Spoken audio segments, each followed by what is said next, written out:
Scene 1, take 1.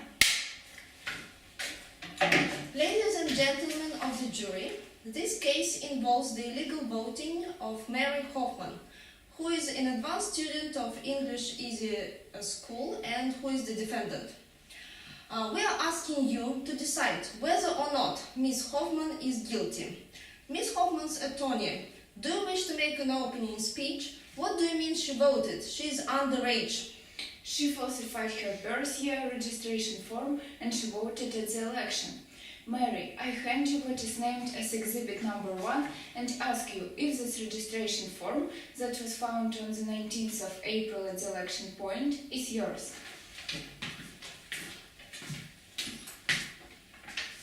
Yes, it's my registration form.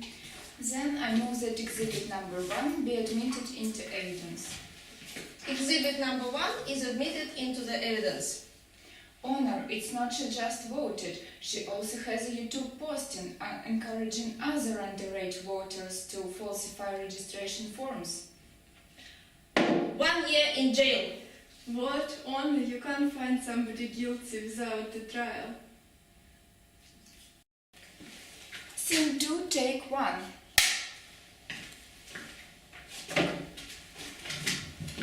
Ms. Hoffman's lawyer, would you examine Ms. Hoffman?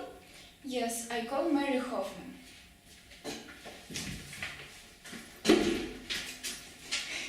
Please state your name. Mary Hoffman. Where do you go to school? I'm an advanced student at Easy English School. Could you describe what you did on the 19th of April? I presented myself at the polling station with a registration form and falsified ID. I took a registration form, made a choice and slipped it in the voting box. Then, when I was leaving the polling station, I was detained and brought to the police. How did they find out that you are underage? They saw my YouTube post in where I was encouraging another teenagers aged under 18 to take part in the elections. What made you take the step to participate in the election? I have always been interested in the building the civic society in our country, and I think that I am mature enough to take part in the democratic process. But you can't deny that you committed a crime. But it's just a simple disobedience, and one might look at me like a hero. One might look at you as someone who committed a crime, a felony. But is it something illegal? I just voted, and I also am not an adult, but I can make an abortion at this age, and this is far more complicated decisions. Is it fair for me to be excluded from the democratic process? Mentally handicapped and ignorant and different people can participate in the elections, but I can't. How is that? Because you are a kid. Yes, she is a kid, but she is social, active, initiative, and really well aware of the current situation in the country, and so I think she is undoubtedly entitled to vote. Isn't that ridiculous? I thought it was, but the more I listen to Ms. Hoffman, the more I'm convinced that our children is our hope, and we need them involved in all social processes. They are much smarter than our generation. You know that teenagers bring a lot of money in taxes, and so I think they have the right to choose our president and our government. Do you have any further questions to Ms. Hoffman? No further questions. Please call your first witness. Scene 3, take 1. I call Miss Helen Black to the stand.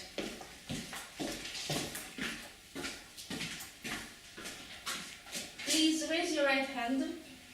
Do you solemnly swear that the testimony you are about to give is the truth, the whole truth, and nothing but the truth? So help you God.